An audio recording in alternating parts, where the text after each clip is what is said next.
E aí, galera assustada, Senhora Morte vem trazendo mais uma história de arrepiar os cabelos. Hoje eu vou falar para vocês sobre as assombrações na mansão Addams. Existe em Dakota do Sul uma mansão histórica encravada nas sombras e que tem um cemitério no quintal. Ela é chamada de Casa Addams. A imprensa contemporânea local descreveu a mansão como sendo a casa mais grandiosa a oeste do Mississippi. Construída em 1892 por Harris Franklin, a casa de estilo Queen Anne possui 10 quartos, interiores em carvalho, revestimento de parede pintados à mão, janelas de vitrais exaustivamente trabalhados, encanamento do século XIX, serviço de eletricidade, telefones e mobiliários originais. Ela era o símbolo da riqueza e do poder de uma cidade que estava em crescimento na época. Harris, Anne e seu filho Nathan mudaram-se para sua nova mansão em agosto de 1893. Mas em 1920, W.E. Addams, um rico empresário, resolveu comprá-la de seu velho rival político. Os Addams fizeram algumas mudanças de conveniência e modernização, trocando as lareiras para gás, melhorando o sistema de aquecimento e acrescentando iluminação moderna no primeiro andar. Mas foi nessa casa que o Sr. Addams passou por muita dor e sofrimento, pois em 1925 ele perdeu toda a sua família. Sua única filha, Ellen Addams, que vivia em Pasadena, Califórnia, ficou grávida e sua mãe, Lucille Addams, resolveu ir para o nascimento do neto. Mas nesse mesmo período descobriu que estava com câncer em estado terminal e morreu pouco tempo depois de chegar à Califórnia. O choque de perder a mãe fez com que Ellen tivesse um parto prematuro que lhe gerou sérias complicações, vindo a jovem a morrer no parto. A criança, que também recebeu o nome de Ellen, chegou a nascer, mas permaneceu viva apenas um dia. Ou seja, em menos de 48 horas, o Sr. Addams perdeu toda a família.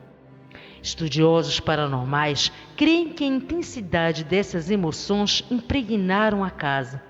E todos os moradores da cidade acreditam que o espírito dele está preso entre as paredes da mansão.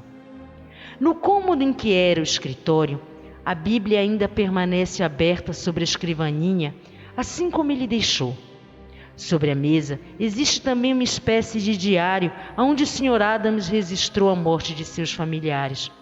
Ao observarmos mais atentamente, percebe-se que em alguns pontos do registro a tinta está manchada, como se ela tivesse sido molhada, o que leva à suposição de que o Sr. Addams chorou e algumas lágrimas caíram nas páginas do diário.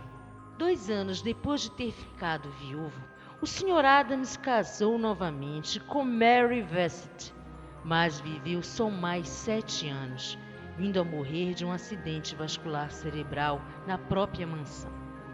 Dizem que dias depois de ter falecido, Mary ouviu seu espírito andar no segundo andar e dizia reconhecer os passos e o ruído que seus sapatos costumavam fazer no assoalho de madeira.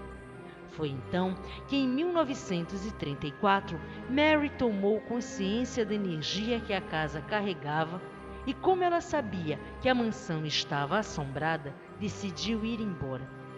Ela fechou as portas e deixou tudo intacto dentro da casa, da partitura no banco do piano, dos livros na biblioteca, da porcelana na despensa, dos remédios patenteados no banheiro, do canapé dourado na sala e até os biscoitos em um pote de cristal. Ou seja, eram centenas de objetos que pertenciam à família Addams e permaneceram no mesmo lugar, como se a família ainda vivesse ali. Isso, com certeza, fez com que esses objetos se tornassem desencadeantes, criando um vórtice paranormal alimentado pela energia residual da família Addams. Após 50 anos fechada, a mansão foi comprada pela Comissão de Conservação Histórica de Deadwood em 1992 e se tornou um museu. E são muitos os relatos paranormais contados pelos funcionários do museu que revelam. Esta entidade gosta de fazer sua presença conhecida na frente de novos funcionários, de forma sutil ou mais dinâmica. Talvez esse seja o seu modo brincalhão de dizer: olá, sejam bem-vindos. Em seu primeiro dia de trabalho, um funcionário ficou surpreso ao sentir o aroma forte de fumaça de charuto enquanto caminhava pelo segundo andar, um dos lugares preferidos para o fantasma do Sr. Adams se manifestar. Outra aparição que foi testemunhada pelos empregados do museu foi de um homem com aspecto sombrio que estava olhando para a rua de uma janela do andar de cima.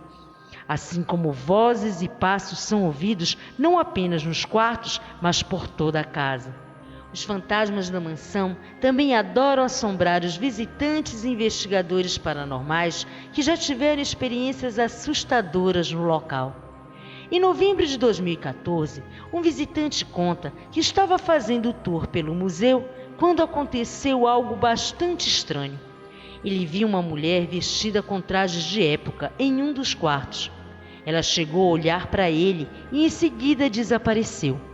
Logo após narrar o acontecido, ele foi informado pelo guia do museu que aquele quarto pertencia a Mary Adams e que nesse mesmo cômodo existe uma cadeira de balanço que dizem se mexer sozinha. Bem, pelo que podemos observar, Mary, que tinha tanto medo dos fantasmas da casa, acabou se tornando um deles. Outro relato assombroso é o de Melissa Hartman, que é médium e investigadora paranormal. Ela conta que em outubro de 2015 fazia uma investigação no local quando viu um espírito materializado sentado no sofá da sala.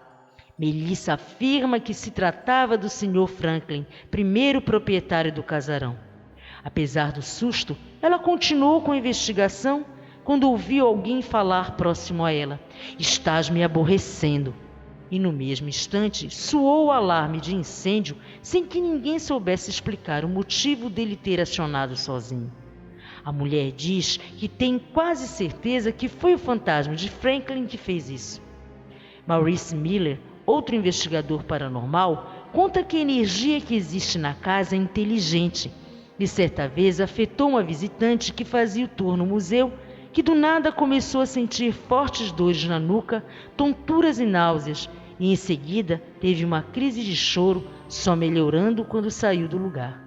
Acredita-se que pelo fato de todos os pertences dos falecidos encontrarem-se no mesmo lugar, dentro da mansão, isso deveria funcionar como uma espécie de cápsula do tempo, mantendo os espíritos presos dentro da casa, fazendo-os crer que estão vivendo a antiga realidade.